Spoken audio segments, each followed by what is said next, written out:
looks like the video game industry might be changing as Western Slop is finally losing its funding. I have a few different things to show off, but before I get into the topic, if you enjoy the content I create, check out the links in the description, join the community in my live streams, and consider supporting through Patreon or YouTube memberships. Now, over the past couple of years, we've talked a lot about Tencent's small investment in a large amount of companies, and recently, Ubisoft has been a big point of discussion because it seems that they are either really struggling or we are talking about an acquisition being announced in the next few days. They halted their earnings report release, they stopped trading, and they said in the coming days we're going to make a big announcement.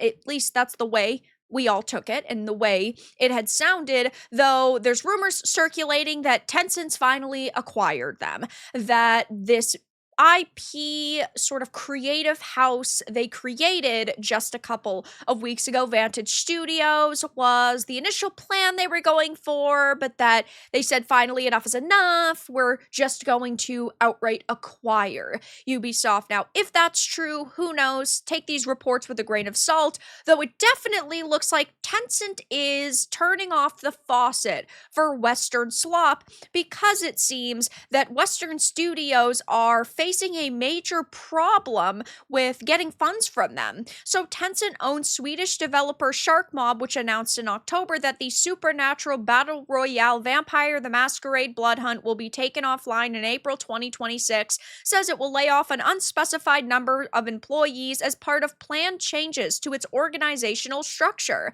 The studio said Exoborn, the tactical open world extraction shooter announced during the Game Awards 2023, remains in development. And this is really fascinating to me because we just recently saw Vampire the Masquerade Bloodlines 2 release, and that was a complete and utter failure. And I think they were hoping that Vampire the Masquerade was going to be able to be a big series, and I thought at one point it could have been too. The first game was really, really good. A lot of people liked it. Bloodlines 2 came out, didn't capture a lot of people's attention for the better. And Blood Hunt was okay, but they didn't add any like new maps, new weapons, new modes, new abilities. They didn't try to innovate. They just sort of set it and forget it, so it died. And that's what's going to happen when you have a game in such a competitive market. And now they're working on a tactical open world extraction shooter when those have now sort of become a dime a dozen.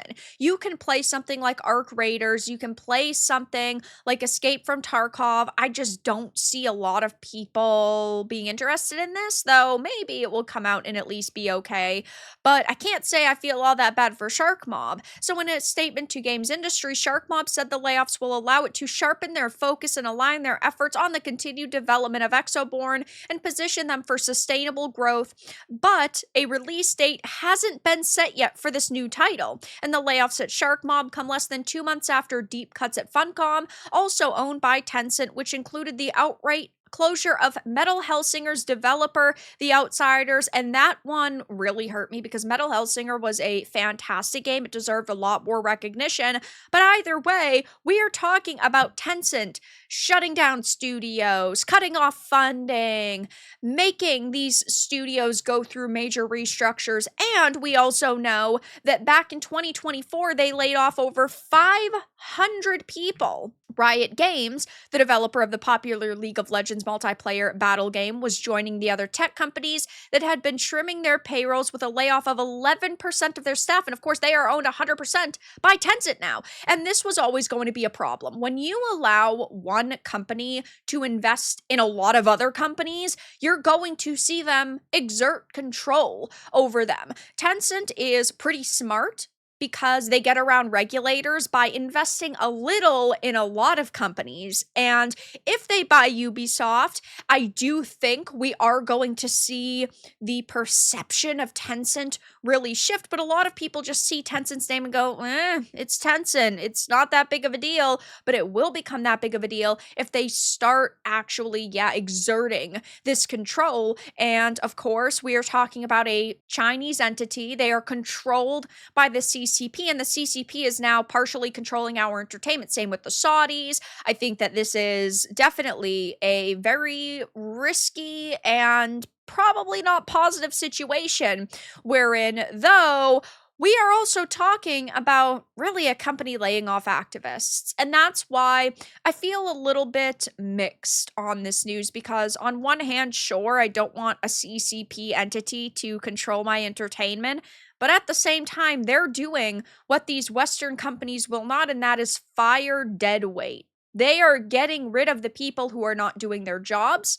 They're trimming the fat. And I think that that is really good. And I really do believe that's going to help the industry for the better. Because if we get rid of these posers and these losers and these activists, and maybe, sure, they rehire some veterans and they actually hyper focus on making a good small team instead of a large mediocre team, we could see positive changes. The issue, though, is that, of course, you don't know how Tencent is truly going to act. One day they could just say, enough is enough, we need to censor all this content, characters have to look a certain way, you can't use certain words in games, and that is that. It's like Where Winds Meet. I've been enjoying it. I think it's fun. It's NetEase, and also another CCP entity.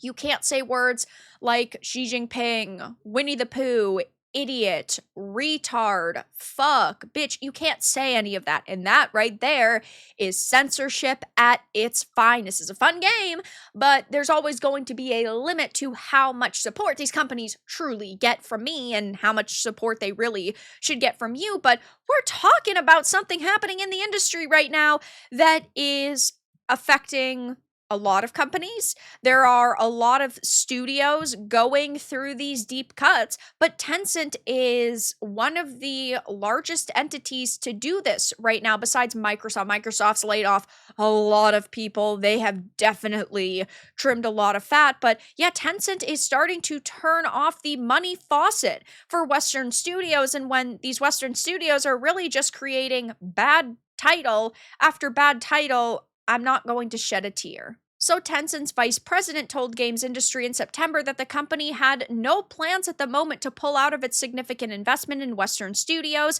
which recently expanded to include a new joint venture with Ubisoft called Vantage Studios. Tencent isn't the only Chinese game company to take this view. NetEase has ended funding for half a dozen studios based in the US and Canada over the past year, just a few years after making major investments to increase its footprint in the region. In a February report, Nico Partners Director of Research and Insights Daniel Ahmad attributed the NetEase cuts largely to the success of games like Black Myth Wukong, Genshin Impact, Naraka Blade Point, and Wuthering Waves, which demonstrated that developers based in China could achieve results comparable to Western outfits at a fraction of the cost. And yeah, we are seeing a lot of good Chinese games release. I mean, you also have to now add Where Winds Meet to that and Wu Chang Fallen Feathers. There are a lot of these fun games, do not get me wrong, and I'm willing to support a good game no matter who is making it, no matter what region it's coming from. But yeah, over the years, we saw these Chinese companies invest largely in Western studios because they wanted to start gaining traction. And now that they have that traction and they have a lot of money and they're actually releasing games from their home, we're going to see them go through this major change, and they're going to try to take out as much competition in the process. But that's all that I really had to discuss in this video. Let everyone know your thoughts in the comments below. If you found this important and informative, make sure to give it a like, share it, and subscribe to the channel. And if you didn't, give it a dislike. I appreciate your support either way, but I'll talk to you all again in the next video really soon.